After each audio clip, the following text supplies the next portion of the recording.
বিসিবিতে Aminul Islam বুলবুলের committee দায়িত্ব নেওয়ার পর প্রথম সভাতেই বন্টন করা হয়েছিল স্ট্যান্ডিং কমিটিগুলোর দায়িত্ব। তবে এক মাস পেরোনোর পরই সেখানে বড় ধরনের পরিবর্তন আনল বোর্ড।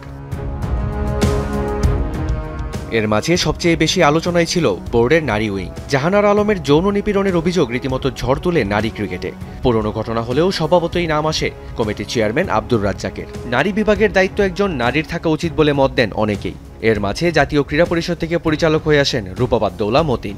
অবশেষে তিনিই পেলেন নারী উইংয়ের চেয়ারম্যানের দায়িত্ব। আব্দুর রাজ্জাককে সরিয়ে দায়িত্ব দেওয়া হয়েছে হাই পারফরমেন্স ইউনিটের। এইচপির দায়িত্বে থাকা খালেদ মাসুদকে করা হয়েছে গ্রাউন্ডস কমিটির চেয়ারম্যান।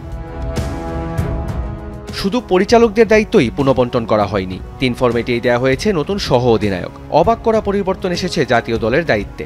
কদিন আগেই ওয়ানডে দলে অধিনায়কত্ব করা নাজমুল হোসেন শান্তকে সহ অধিনায়ক করা হয়েছে এই ফরম্যাটে। আর টেস্টে সেই শান্তরই ডেপুটি থাকবেন মেহেদী হাসান মিরাজ।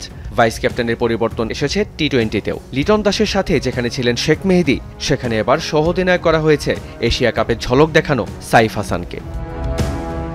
রিয়ান রাফতি, যমুনা স্পোর্টস, ঢাকা।